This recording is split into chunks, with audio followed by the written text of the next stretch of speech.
Welcome to Flow with Shreya. I'm Shreya, and today I'm bringing you a pose breakdown with 3 different poses. These are simple but very effective and important poses. We'll be going over child's pose, rabbit pose, and puppy pose.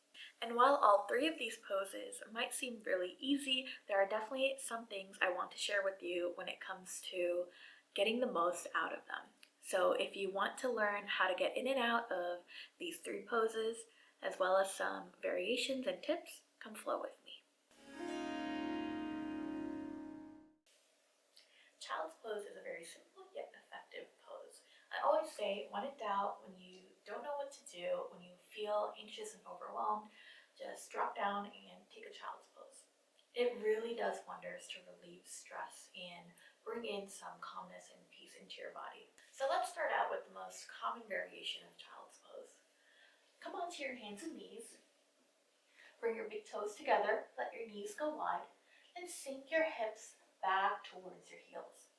Now there is a common misconception that you're doing this pose wrong if your heels and hips don't touch. This is completely false. It's myth.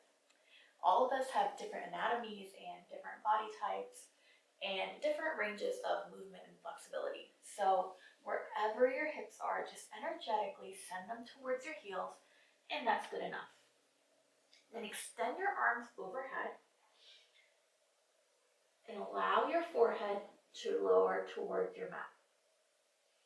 If your forehead touches the mat, that's wonderful. If not, you have options. You can always use a block, pillow, blanket, bolster, whatever you have handy to rest your forehead on. In fact, this is a great variation to relieve stress because it puts some pressure on your forehead. Take a deep breath in, deep breath out.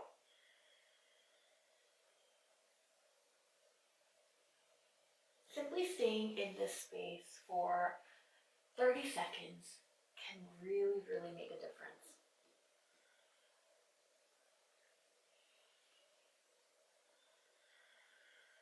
In this space, you can really keep your arms active and lift your forearms and elbows up off the mat. This adds a bonus stretch into your arms. If you're really looking for relaxation, you can just let your palms rest.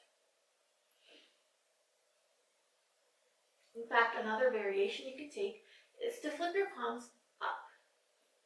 This will create a different sensation and a different stretch in your upper body.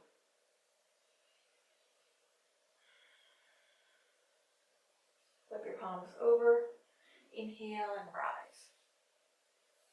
Now many people find that they need a little bit of extra cushion for their knees, and this is where a blanket really comes in handy. A mat is great, but putting a blanket on top of your mat, any type of blanket, it doesn't have to be this kind, can really help create some cushion and support for your legs and knees. So again, you can bring those big toes together, take your knees wide, and extend your upper body.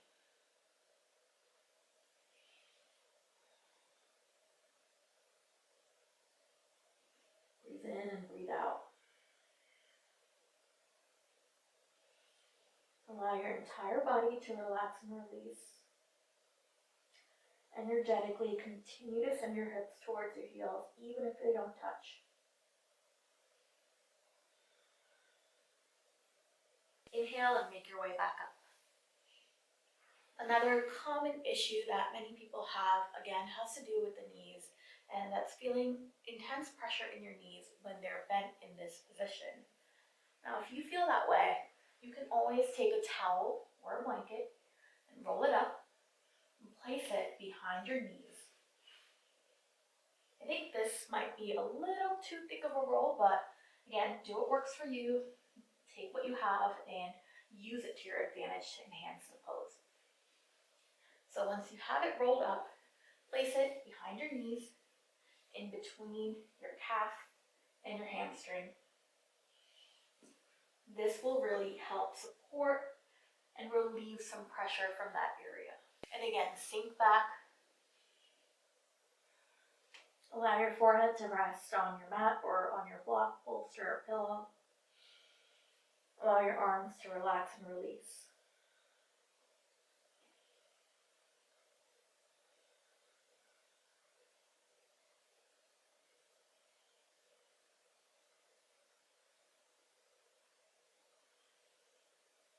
Inhale and make your way back up. Now this variation that we have taken has been with our knees wide. You can always bring your knees in a little bit closer, but still leave some space in between them. Or you can also bring your knees all the way together. When we had our knees wide, you were likely feeling more of the stretch in your upper back and your upper body. When we bring our knees together, you're shifting the stretch more into your lower back. So let's give this variation a try. With your knees together, sink your hips back towards your heels. Again, remember that nothing has to touch. Your forehead does not have to touch the mat. Your heels and hips don't have to touch. Wherever you are is exactly where you need to be.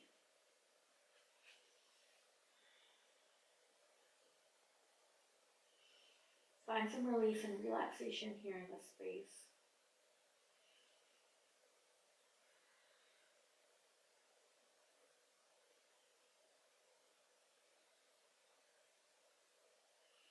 In fact, we can transition right into rabbit pose from this space. While in child's pose, you might have your arms extended. This is actually called extended child's pose. And rabbit pose, or a traditional child's pose, actually has your arms right next to your legs. So flipping your palms up, bring your arms next to your legs. Allow your forehead to release and relax. If you're able to, you can always grab onto your heels here. This is more of a rabbit pose or a traditional child's pose here.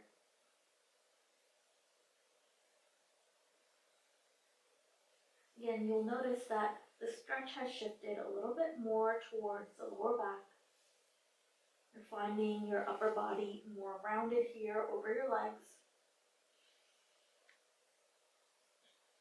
It's still just as relaxing of a posture.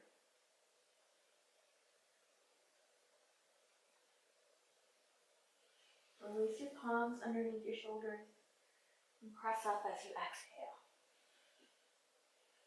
When it comes to child's pose, you can also turn it into a much more restorative pose. And this is with the help of a bolster or a firm pillow if you have it. You can, in this variation, we'll take our knees wide again and place the bolster right in between our knees. As you exhale, lower your upper body onto your bolster. And this is your supported child's pose. You can rest one cheek on the mat for now. Take a few breaths.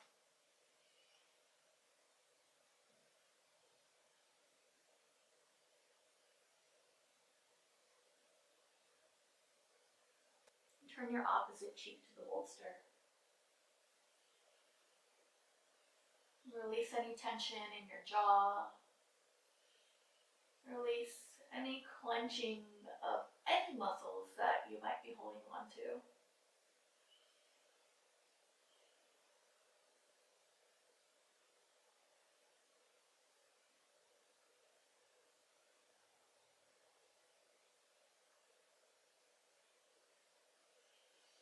Inhale your way back to center and press yourself back up.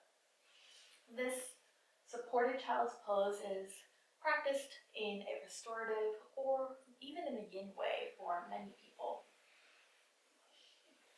Again, if you don't have a bolster, you can always use 2 blocks or a firm pillow. I've gone over different options when it comes to props in my how to start a yoga practice at home video. I'll link it in the cards and in the description bar below in case you want to check that out. Now that we've gone over some basics and some variations of child's pose as well as rabbit pose or traditional child's pose, let's go over puppy pose. Now puppy pose might seem similar to child's pose, but it has some major differences. This is a great heart-opening posture. We'll start start out in a similar way, coming onto our hands and knees. But in this case, our aim is to keep our hips over our knees throughout the entire posture. Begin to walk your palms forward as you melt your heart and chin towards the mat. Again, if you feel like you can't quite reach your mat, you can use a block, pillow, bolster, or blanket. You can even rest your forehead here. You can keep your toes out long if you'd like, but I typically recommend tucking your toes under so that you can find a stable base here and have an easier time keeping your hips in line with your knees and in line with each other. As you melt your heart, you'll notice this intense stretch in your chest and shoulders. Now you can keep your forehead on the mat here, or you can even turn your chin to the mat, deepening the stretch here.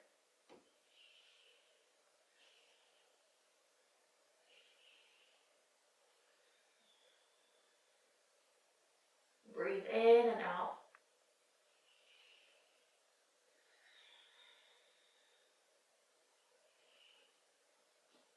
You can always use a bolster under your upper body, just like we did in child's pose, to lessen the amount of stretch you get in this pose.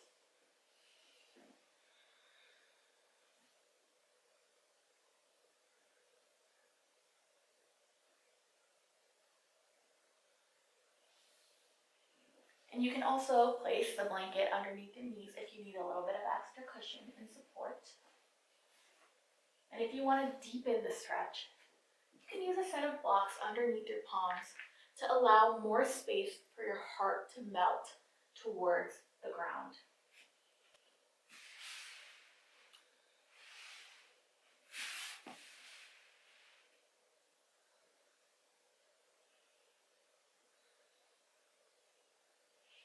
Now go just as far as your body will allow you to, and as much as it feels good in your body. Another variation of puppy pose is actually a great stretch for your triceps, the backs of the arms.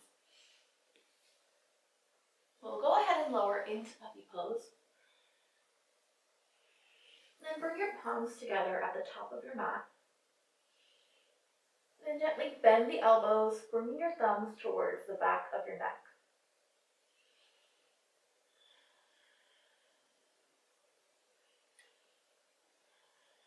Again, you can deepen the posture by placing a couple of blocks underneath your elbows here. This is what that would look like.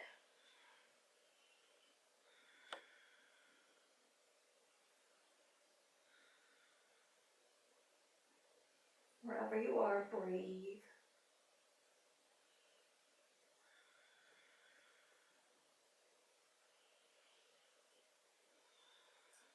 Exhale and release. Walk your palms back underneath your shoulders. Now that you're in tabletop, take a couple of rounds of cats and cows just to release from all of that stretching in your back.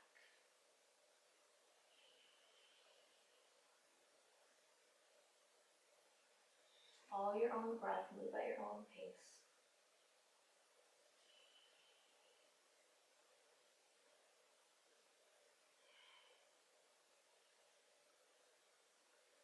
Now, the next variation isn't necessarily a pose in a traditional sense, but I always like to take this to stretch out the bottoms of my feet. Tuck your toes under, shift your hips back just like you were going into child's pose. And in this case, there's no need to necessarily lower too much towards the mat. You can really feel this opening towards the bottom of your feet here. And this is great for days when you've been on your feet a lot and you are feeling really tired at the bottoms of your feet. It's also a great stretch for issues like plantar fasciitis.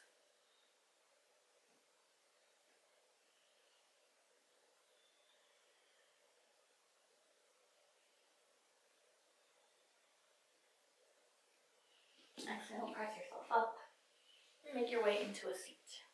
And there you have it, the breakdown of child's pose, rabbit pose, as well as puppy pose, along with some variations thrown in there. So next time you're practicing any of these poses, try out one of the variations and it might just enhance your practice. You can also use child's pose or puppy pose in place of downward facing dog throughout your practice whenever you need to. And remember, child's pose is always available to you throughout any practice.